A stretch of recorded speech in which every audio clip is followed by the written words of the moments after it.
I'm Peter. Welcome to PD Tech for another professional guide. And I'm Duan. Efficiency is the backbone of any successful trade. Let's look at how to master your digital office today. In this video, you'll learn how to create a payment link in Xero so customers can pay you online quickly and securely. From the Sales menu, click Payment Links. On the Payment Links page, select Create Payment Link.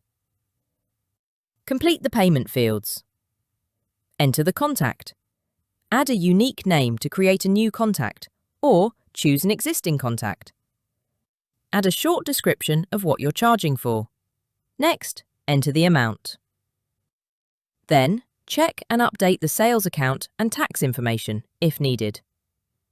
You'll see your connected payment services in the Online Payments section. When you're ready, click Create Payment Link to generate the link. When you create the link, Xero automatically creates an invoice in the background for you. Next, click SMS link and paste it into a message, or copy link and paste it into an email to send it to your customer. Click the cross to close the window. Your customer can click the link to view the online invoice and pay using your connected payment services. View all your payment links from the Payment Links page in Xero. Select an invoice number to open the invoice Xero created. Create and share payment links in Xero to make it easier for your customers to pay you online.